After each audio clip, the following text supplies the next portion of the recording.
네, 오늘은 느헤미야 5장 10절에서 19절 말씀입니다. 지난 시간에 무기지론에 대해서 말씀을 드렸습니다. 그들이 어떻게 어떤 어려운 속에서 살고 있었는지를 살펴보았죠. 우리가 알다시피 느헤미야는 페르시아 왕의 잔을 맡은 자였었던 사람이었던 거죠. 근데 유다로 돌아왔습니다. 그 이유는 성벽 재건하기 위해서죠. 근데 이 성벽 공사의 재건을 맡았는데 유다에서는 이제 디르사다라고 유다의 총독이었다고 이야기합니다. 디르사다라고 하는 말은 페르시아의 관료의 명칭이거든요. 호칭입니다. 성경에 5번 언급하고 있는데 느헤미야에게만 그렇게 호칭이 언급된 게 아니라 에스라서도 보면 스룹바벨도 디르사다였다라고 그렇게 이야기하고 있습니다. 그걸 좀 구분해야 될 필요가 있고요. 아무튼 그런 상황 가운데 유다의 귀족들과 치리자들이 백성들에게 무엇을 받고 있었습니까? 이자, 사채놀이를 했던 거죠. 그리고 또 세금을 갈취한 겁니다. 신약에 와서도 세리장들이 세금을 걷어서 자기가 취하고 더 걷은 거죠. 그리고 로마에도 바쳤거든요. 그 당시에도 지금 그런 상황이었던 겁니다. 그러니까 귀족들이 치리자들이 이렇게 하고 있었다라고 이렇게 말하고 있는 것이죠. 그러니까 그렇게 갈취를 하니까 얼마나 백성들 다른 어려운 사람들에게는 속박이 없었겠습니까? 그래서 백성들이 울부짖음으로 인해서 느헤미야가 이 일을 바로잡기 위해서 큰 집회를 모임을 갖도록 했죠. 그래서 소집해가지고 그들의 잘못을 크게 책망했다라고 하는 부분입니다. 느헤미야는 이교도들에게 팔린 형제들을 속량했다라고 이야기를 하고 있는데 자기 돈으로 그렇게 한 거죠. 근데 오늘 이 내용을 듣고 보니까 유대의 귀족들과 치리자들이 형제들을 어떻게 계속하고 있었습니까? 팔고 있었어요. 놀랄 일이죠. 자기는 이렇게 포로로 있다가 잡혀와서 이런 일을 하고 자기 돈으로 데려오고 있는 상황인데 계속해서 치리자들과 귀족들은 그 일을 행하고 있었다는 것이죠. 또 느헤미야는 예루살렘에 무너진 성벽 건축보다 그래서 백성들의 무너진 신앙을 다시 세우는 일이 어떻게 보면 이것이 더 시급한 상황이었다는 것을 깨닫게 되어진 것이죠. 그러니까 백성들의 무너진 마음이 더 큰 문제였다라고 하는 부분입니다. 또 다시 말씀드리지만 돌아올 때는 좋잖아. 하나님의 명령에 의해서 하겠다라고 으쌰으쌰 해가지고 해보자라고 했던 거 아닙니까? 온갖 핍박에서도 해나가는 과정이었었으니까. 근데 그렇게 하게 되었지만 하나님께서 그냥 자동적으로 다 문제가 쉽게 풀려지면 얼마나 좋겠어요. 우리가 신앙생활 열심히 하겠습니다. 그럼 뭐든지 다 만사형통 돼버리면 좋잖아요. 근데 그렇게 되지는 않는단 말입니다. 오히려 더 어려웠다. 근데 그 어려움이 이런 현실이 더 드러났다라고 말씀을 하고 있었던 거죠. 그래서 무너진 마음이 더 급한 상황이었다라고 하는 부분입니다. 돌아온 유대인들은 눈에 보이는 성전을 건축을 하고 성벽을 건축했지만 마음속에 주님의 말씀을 세우는 일은 이건 못하고 있었다는 것입니다. 그러니까 돈 앞에서는 율법도 없고 형제도 없는 그런 상황. 돈이 우선시였다는 거죠. 유대인들의 공동체는 이교도들과 마찬가지로 그래서 불의한 이익을 탐했다. 또 더러운 이익을 추구했다. 그래서 성경 신약적인 표현으로는 만몬을 어떻게 한 거죠?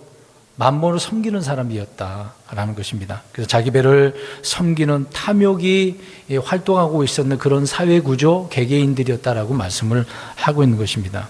그러니까 그 당시에 모든 사회가 탐욕으로 가득 채워진 상황이었다는 거죠. 그런 가운데 지금 성벽을 건축하고 도시를 세우고 있는 장면인 것입니다. 다시 말씀드립니다. 그러니까 그 당시에 하나님의 율법이 전혀 이루어지지 않고 있었다. 근데 겉으로 보기에는 막 율법, 유대인들 보면은 그러잖아요. 지금도 그래요. 지금도 그들은 막 오직 율법이거든요. 지금도 그들은 안식일에 이제 토요일이잖아요. 그들은 아무것도 안 합니다.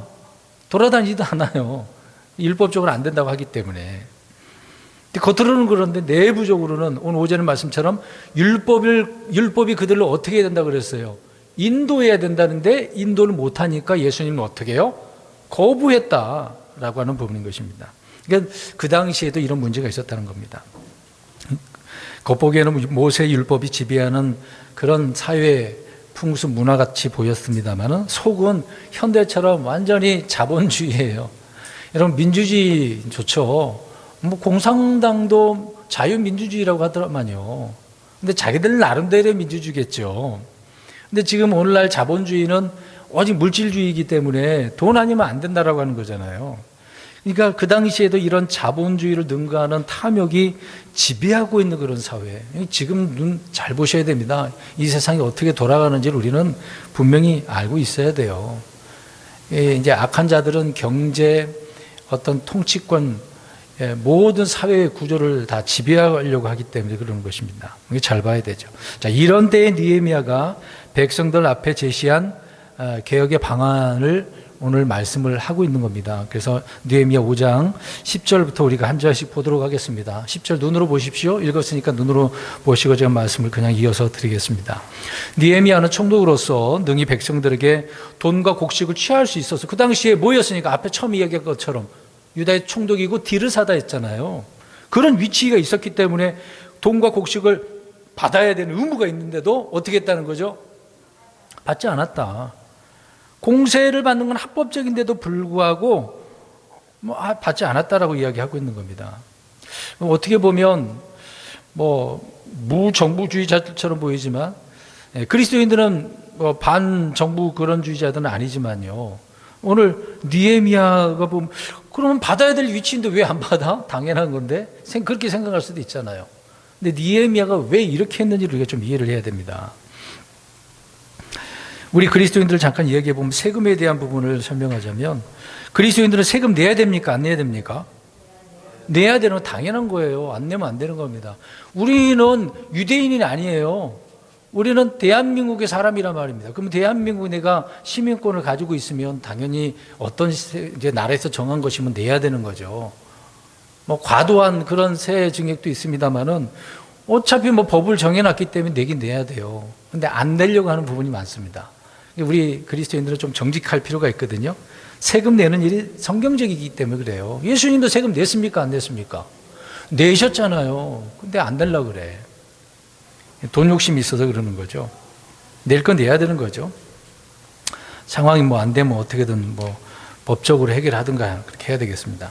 아무튼 일반적으로 우리 한국인들을 좀 생각해 보면 세금 내는 것을 잘 안 내려고 하는 겁니다. 예전에 과거의 일이지만 일제 강점기 때에 억압적으로 강제적으로 이제 세금 수탈이 있었지 않았습니까? 그런 것 때문에 안 내려고 하는 부분이 있습니다. 이게 민족적인 아픔이라고 표현할 수도 있는데 그게 항상 배어져 있어서 한국 사람들은 잘 안 내려고 하는 거죠. 근데 일단 다 드러나기 때문에 지금 어쩔 수 없이 내는 부분도 있지만 인식 자체가 그러지 않았다. 그 얘기입니다. 근데 성경은 세금을 분명하게 내야 된다고 하고 있죠.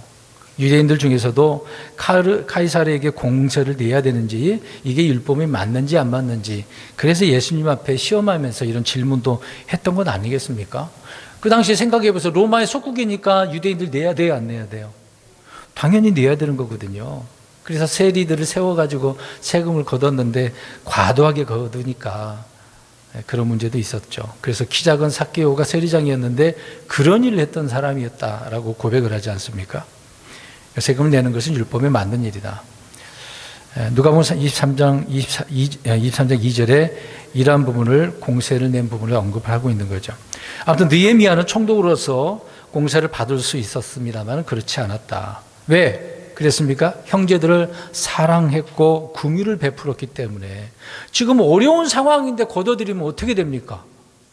근데 그전 총독들은 다 어떻게 했다고 그랬어요? 그런 상황인데도 다 걷어들였대잖아요. 근데 느헤미야는 그렇지 않은 이유는 백성들을 사랑했고 형제들을 사랑했고 긍휼을 베푸는 사람이었다.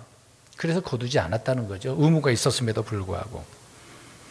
느헤미야는 귀족들과 치리자들 앞에서 자신이 이렇게 본을 보여주었다는 사실들을 이야기해 주면서 이자 받는 일을 어떻게? 받지 말라, 그만두라라고 이야기하고 있는 겁니다. 그러니까 왜 그러냐면 성경의 율법에는 유대인들에게 있어서는 받아야 돼요? 안 받아야 돼요? 안 받아야 돼요. 받으면 안 돼요. 율법적으로는. 율법에 있는 교리들로 그들을 권면했던 거죠. 이래서는 안 된다. 시편 15편 5절에 이자를 받으려고 자기 돈을 내주지 아니하며 라고 되어 있습니다. 유대인들은 율법이 그렇습니다. 이자와 이득을 위해서 형제들에게 돈을 빌려 주었다라고 한다면 성경은 그가 살지 못할 거라고 에스겔 18장 13절에 언급을 하고 있습니다. 무서운 말씀이잖아요. 근데 지금 이들은 어떻게 하고 있었어요? 형제들끼리? 이자 놀이하고 있었던 겁니다. 고리대금한 거죠. 자, 이런 상황에서 느헤미야는 그들에게 엄청난 책망을 하면서 이자 받지 말라고 이야기를 하고 있는 겁니다. 어떻게 보면 느헤미야는 반시장 경제 정책을 펼친 것이 아니라 율법에 따라서 순종해야 된다. 그 이유는 주님의 심판과 저주와 재앙을 받지 말라고. 유대인들은 세상 법도 있겠습니다. 먼저 하나님의 법이 우선이거든요. 하나님의 법을 먼저 지켜야 된다. 세상에서는 그들이 요구하면 지금 갖다 바쳐야 돼요. 지금 페르시아에다가 세금 내야 됩니까? 안 내야 됩니까? 내야 되는 건 당연한 건데 자기들끼리는 율법적으로는 하지 말라 그랬으니까 하지 말아야 된다. 그 얘기를 하고 있었던 거죠. 다시 말씀드립니다. 그렇게 한 이유는 너희들은 주님의 심판을 받지 말라고, 저주와 재앙을 받지 말라고 알려줬던 것이죠. 그러니까 올바른 길을 제시한 사람이 느헤미야였다는 겁니다. 이런 문제를 바로잡기 위해서요. 11절.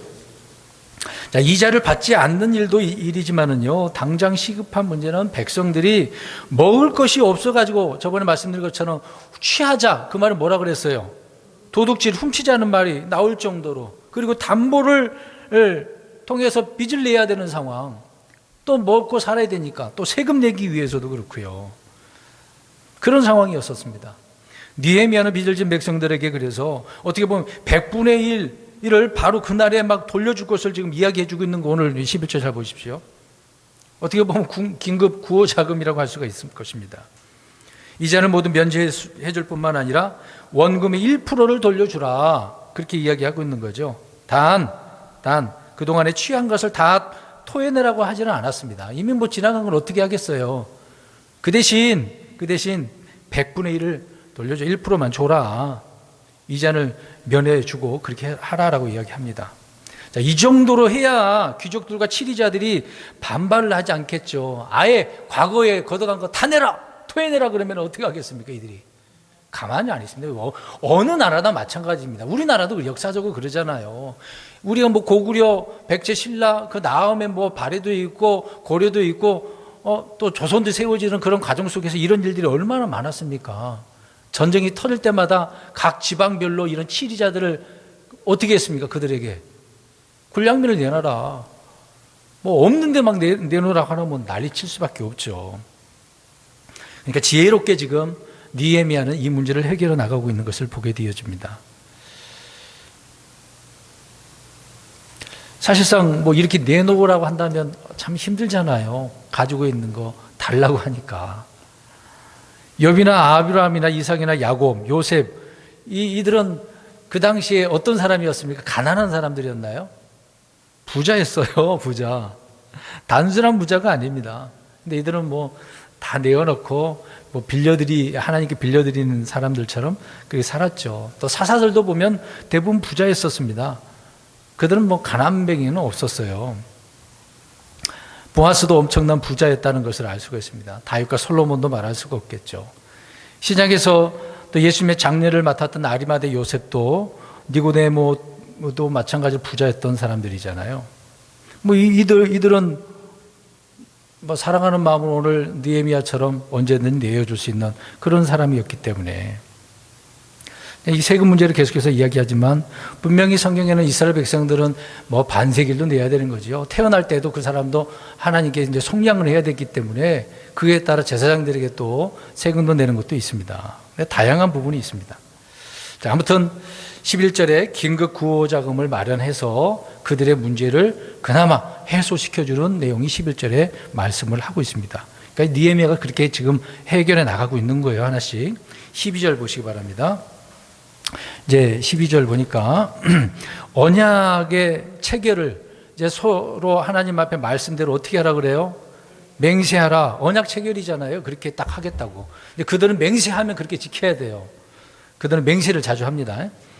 느헤미야 책망에 따른 공고에 따라서 공고의 치리자들과 귀족들은 반발하지 않고 즉석에서 그렇게 이행하겠다고 약속을 합니다. 이게 다행이죠. 그들도 이제 만족한 거예요. 그 정도면 괜찮다라고 하는 거죠. 그래서 우리가 그것들을 돌려보내겠다라고 이야기합니다. 느헤미야가 말해준 대로 그렇게 하겠다는 것이죠. 그들에게서 아무것도 요구하지 아니하리다라고 또 이야기합니다. 그러니까 더 이상 이자를 받지 않겠다, 그렇게 이야기합니다. 또 자녀들을 취해가지고 사거나 팔지 않겠다, 담보를 요구하지 않겠다, 그렇게 그들이 이행하겠다고 말씀을 하고 있는 겁니다. 그러니까 지금까지 이들은 율법이 명한 바 이웃을 관심을 갖고 사랑해야 되는데 무시해 왔었지 않았습니까? 근데 그렇게 실행하겠다라고 이야기를 하고 있는 겁니다. 13절 보겠습니다. 느헤미야는 이들에게서 계약서를 쓰거나 어떤 공증을 하는 대신에 주님 앞에 맹세를 냈습니다. 근데 이 맹세가 어떤 맹세처럼 보입니까, 지금요? 네? 13절을 보세요. 어떤 맹세인 것 같아요? 빈털터리가 되리라, 이 말이 무슨 어떤 맹세인 것 같아요? 좋은 맹세입니까? 이게 저주의 맹세거든요. 이거를 바르게 이행하지 않으면 이렇게 된다라고 저주의 맹세까지 해버리고 있습니다. 이게 엄청난 거죠. 확증에 시켜버립니다. 확증에 시켜버려요. 일단 그들이 그런 맹세를 하면 하나님께서는 이행하시기 때문에 꼼짝 못하는 상황이 된 거죠. 느헤미야는 자신의 무릎을 흔들면서 표현합니다. 그렇게 흔들어 버리겠다는 거죠. 하나의 그 행위로 그렇게 맹세시키는 겁니다. 그래서 주님의 심판이 이와 같이 있기를 기도하면서 맹세까지 시켜버리는 것이죠. 그러니까 주님이 친히 멸하시겠다라고 저주받아서 그렇게 멸하게 만들어버리는 구절이 13절인 것입니다. 그러니까 온 회중이 어떻게 했어요? 아멘하고 화답하게 되어집니다. 맹세로 그들도 이제 확증을 해버렸던 거죠. 그러니까 저 여러분이 말씀 들을 때도 감동이 되어지면 아멘 그러시잖아요. 화답하지 않습니까? 그대로 믿는다라는 의미도 있는 것이니까. 자, 그렇게 화답하게 되어지면 그 일은 주님과 저와 여러분 사이에 확증이 되는 거거든요. 제가 간혹가다 믿습니까? 그렇게 하기 아멘 그러잖아요. 이게 확증인 것이죠. 그러니까 우리가 그런 결정에 아멘으로 화답한다라고 하는 것은, 또 찬양한다는 것은 좋은 일이죠. 그러니까 지금 하나씩 문제가 해결되어지고 그들의 외부적인 부분도 있지만 내부적인 영적이고 마음적인 부분이 점점점 회복시켜지는 내용의 말씀이라고 볼 수가 있습니다. 이렇게라도 안 하면 안 되는 거예요. 유대인들은요 정말 고집이 세고요, 말 안 들어 먹어요. 우리 성경 보세요. 유대인들 말 잘 들었나요? 진짜 말 안 들어요. 진짜 말 안 듣는 백성들이 유대인들이에요. 지금도 안 듣고 있잖아요.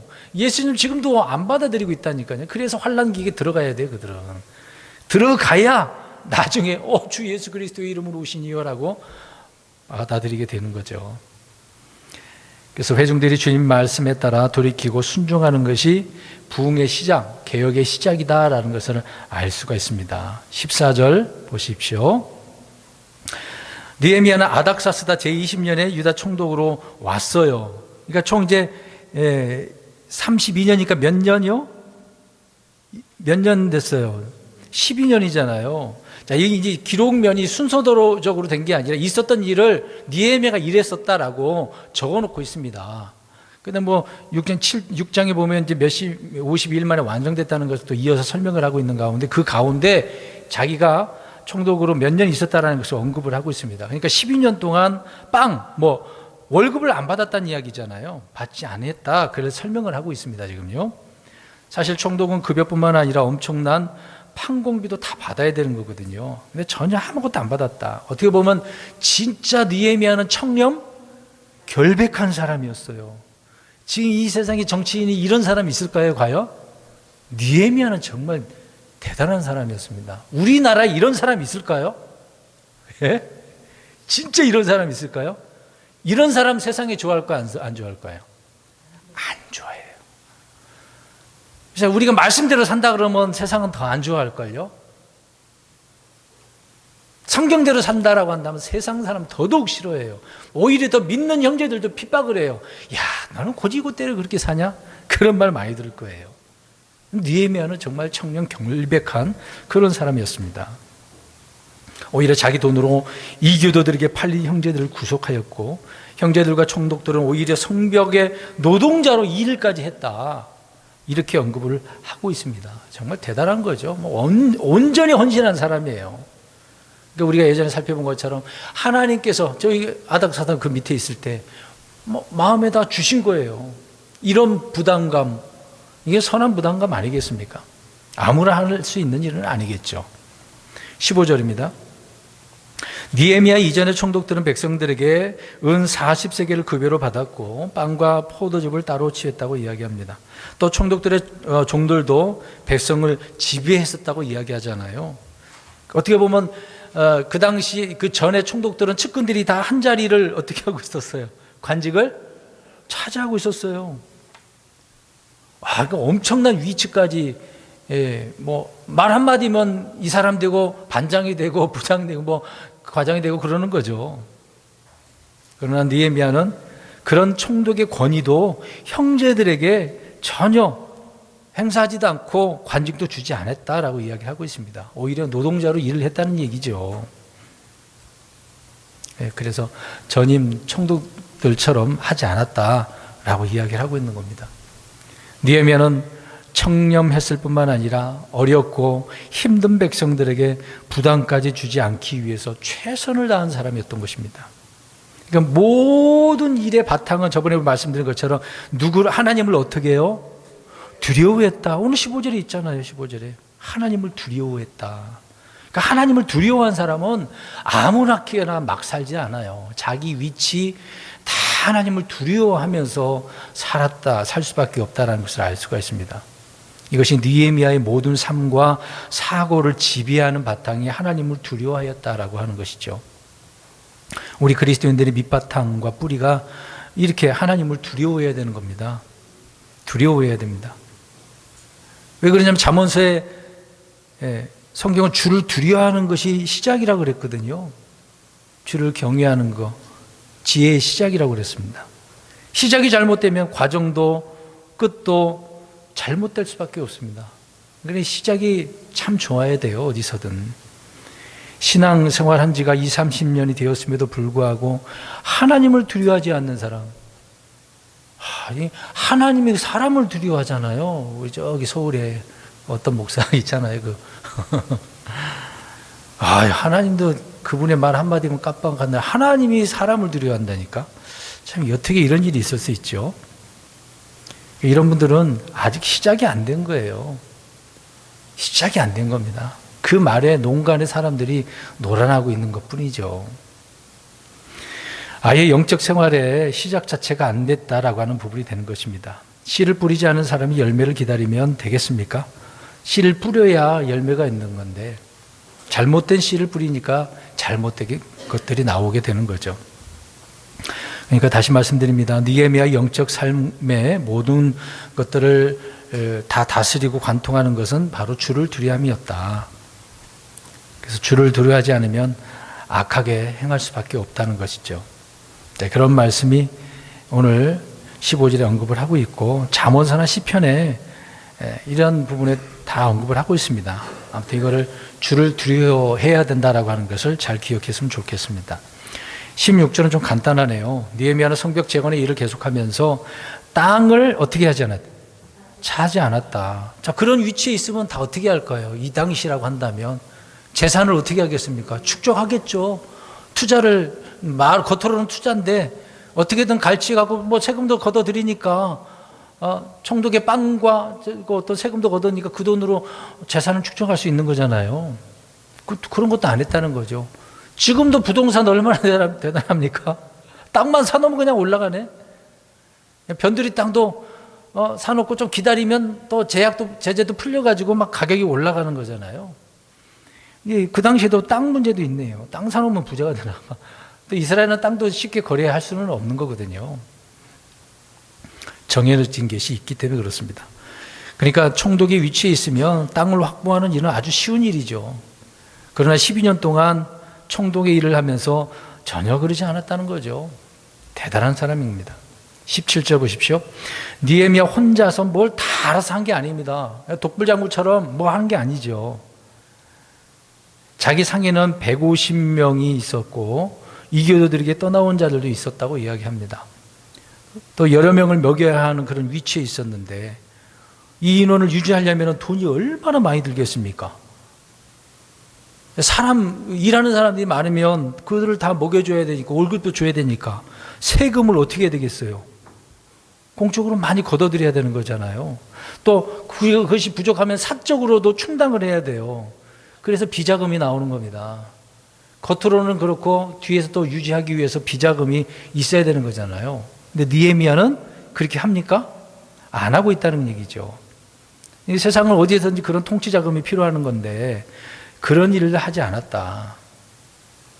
그럼 생각해 보세요. 12년 동안 월급도 안 받았는데 어떻게 그러면 12년 동안 유지할 수 있었을까요? 놀랍죠? 네? 그러면 얼마나 아닥사스다 왕으로부터 지원을 받았는지, 그걸 받아서 유지했는지 그건 모르겠습니다. 내용이 안 나오니까.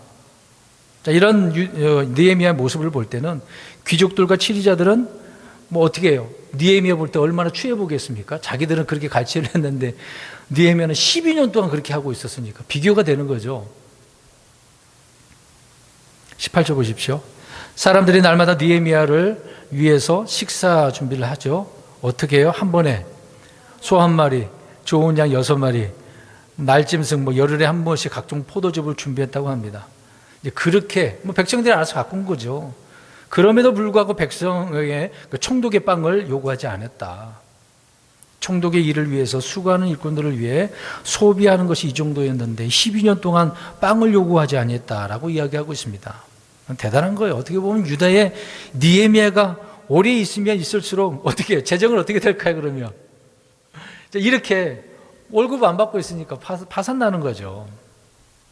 살림살이가 거덜나는 그런 상황이 되는 거 아닙니까? 수입은 없는데 소비만 있고 세금도 많이 거두는 것도 아니고 이런 총독이 백성들에게는 어떻게 보면 좋죠. 정말 좋죠. 백성들을 억압하지 않으니까. 그렇지만 가족들과 형제들과 종들에게는 재앙이 될 수 있습니다. 이런 사람의 자녀들은 고난일 수밖에 없겠죠. 얻을 것은 희생만 있으니까. 느헤미야는 이런 것도 감수하고 희생한 사람이었다는 것을 알 수가 있습니다. 아무튼 수상궁에서 얼마나 가져왔는지 모르지만 오래 버티고 있는 것입니다. 백성들이 또 알아서 가져온 것도 있을 수도 있겠죠.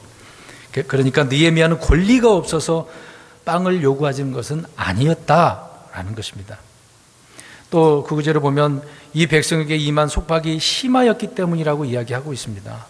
그러니까 세금 낼 형편도 안 됐기 때문에 이런 사정으로 봐서도 느헤미야는 궁율의 마음으로 걷지 못했다라고 알 수가 있는 거죠. 그렇다고 해서 치리자들과 귀족들에게 세금을 더 많이 부과하면 안 되겠죠. 왜 그러냐면 똑같이 대합니다. 성경에도 보면 똑같이 대하라고 이야기하고 있어요. 부자든 가난한 자는 낼 것은 똑같아. 하나님 앞에 낼 것은 정해져 있어요. 근데 부자는 하나님 부자 되게 하면 궁일의 마음으로 풀어줘야 되거든요. 이제 그렇게 하지 않아서 하나님 앞에 혼나는 겁니다. 19절 보십시오. 그래서 느헤미야는 순간적으로 기도를 합니다. 주를 두려워함으로 백성들을 위해 선을 행하였고요. 또 자신이 행한 이 모든 일에 따라 주께서 자신을 생각해 달라고 복을 달라고 구하고 있는 내용을 보게 되어집니다. 느헤미야는 사람들에게 재물이나 이익을 구하는 대신에 주께 복을 구하고 있는 그런 사정을 보게 되어지는 거죠. 우리 그리스도인들은 자기가 행한 그 행위에 따라서 구원을 받을 수 없게 우리의 행함으로 구원받는 건 아니잖아요. 주님의 은혜로 구원받는 거니까. 근데 성도는 자기 행위에 따라 보상을 받는다고 이야기합니다. 구원은 내 행위의 문제가 아니라 보상은 내 행위의 문제거든요. 그리스도의 심판석에서 주께 보상, 상급을 받으려면 우리가 어떤 행위해야 되는가, 그게 중요한 거예요. 느헤미야는 그걸 알아달라고 기억하라고 하나님 앞에 기도하고 있는 내용인 것입니다. 디모데후서 1장 9절을 보면 제가 읽겠습니다. 그분께서 우리를 구원하시고 거룩한 부르심으로 부르신 것은 우리의 행위에 따른 것이 아니요 자신의 목적과 은혜에 따른 것이다 라고 이야기를 하고 있습니다. 디도서 3장 5절에도 우리의 행위가 아니라고 이야기하고 있죠. 우리는 믿음의 선한 행위가 있어야 됩니다. 그것에 따라 주님께서 상을 주시기 때문에, 보상을 해 주시기 때문에. 이런 문제 때문에 우리는 느헤미야가 행한 일들을 잘 생각을 하고 지금의 위치에서 내가 어떤 사람이 되어야 되는가, 그게 중요한 것이죠. 물론 뭐 여기 계신 분들은 나라에 녹을 먹지 않는 분들이기 때문에 이런 것까지 생각은 안 할 수도 있을 겁니다. 근데 지금은 뭐 정권도 바뀌고 어떤 새로운 지방 선거를 통해서 새로운 인물들이 세워졌습니다. 근데 그들이 잘하면 다행인데 못하면 또 난도질이 생기겠죠. 그 사람과 연관된 사람 다 끌어다가 또 위에 있는 사람 다 연결시켜가지고 다 엮어버리는 이런 사회 구조가 되어 있지 않습니까? 그래서 우리는 이런 부분에 있어서 좀 조심해야 될 필요가 있는 거죠. 사랑하는 성도 여러분, 자기가 행한 것이 어떤 것이냐가 그래서 중요한 것입니다. 이런 문제 때문에 느헤미야는 하나님 앞에 그렇게 기도하고 있는 내용이잖아요. 19절 다시 한번 보세요. 한번 읽어볼까요? 19절요. 시작. 이 백성을 위해 행한 모든 것 나를 생각하시고 복을 주시옵소서. 아멘. 이 내용이 뒤에 이제 몇 번 더 나옵니다. 계속해서 이런 일을 가지고 하나님 앞에 고백을 하고 있는 내용을 볼 수가 있는 거죠. 이것도 우리가 무시 못합니다. 무시 못하고 우리도 이것을 본을 받아야 되는 것이겠죠. 모세와 느헤미야, 바울, 믿음의 사람들은 보상을 바라며 그렇게 한 건 아닙니다. 자기의 권리를 포기하고 나중에 주님 앞에 가서 받겠다 그 얘기죠. 지금 이 땅에서 못 받는다 하더라도 주님 앞에 가서 받겠다. 어떻습니까? 성도 여러분, 우리는 크게 외부적으로 활동하는 그런 것은 없다 하더라도 지금 내가 그하고 하고 있는 반경 안에서 내 환경 위치에서 우리가 어떤 믿음의 선한 행위를 하고 있습니까? 그렇게 행하면서 지금 받기를 원하신다 라고 하는 분들도 있을 수도 있겠죠. 근데 오늘 느헤미야처럼 나중에 주님 앞에 이런 보상을 받겠다. 우리 그리스도인은 그리스도의 심판석이니까. 그럼 물어보겠습니다. 지금 받으실래요? 그리스도의 심판석에서 받으실래요? 정말 그렇게 하시겠습니까? 지금 여기서 안 받으셔도 되겠어요? 소리가 이건 안 나네. 좀 덜 나네. 지금도 주시면 좋고 주님 앞에 또 가서 받는 것도 받으면 좋고. 바울도 복음 전할 때요, 어떤 사역비를 받은 것도 없어요. 본인이 직접 텐트 이런 장막을 지어가면서 선교 여행을 떠난 사람이었거든요. 때로는 그런 선교 헌금들을 다른 교회가 세워졌을 때 거기서 걷어가 가져온 것을 가지고 어려운 사람들 구제하고 그러지 않았습니까? 그러면서 자기의 어떤 사도로서의 권력도 남용하지 않았다는 거예요. 참 믿음의 사람들은 그렇게 살았어요.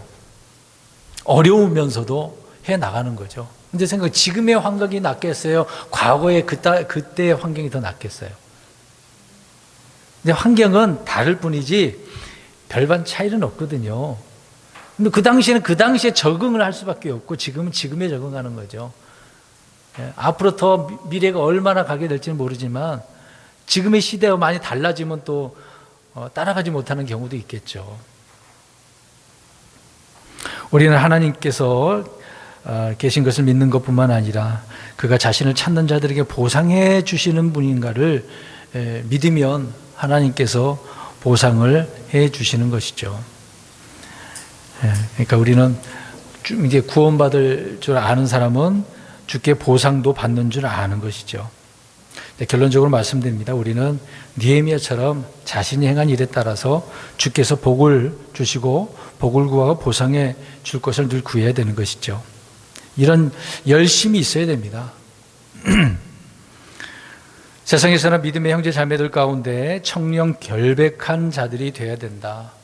권력이 있다고 해서 남용하지도 않고 오히려 희생과 섬겨야 되는 그런 위치. 그리고 우리의 삶의 사고는 항상 누구를 두려워야 된다? 주님 하나님을 두려워야 된다. 그러면 되는 거예요. 다른 건 없습니다. 뭔가 보여져갖고 높은 위치에 세워져 그런 건 아니고 우리는 그거면 되는 거예요. 지금 그렇게 해서 당장 뭘 되든 보상을 해주든 안 해주든 그게 중요한 게 아니죠. 항상 선한 행위로 사는 믿음의 사람이 되시기를 주의 이름으로 축원합니다.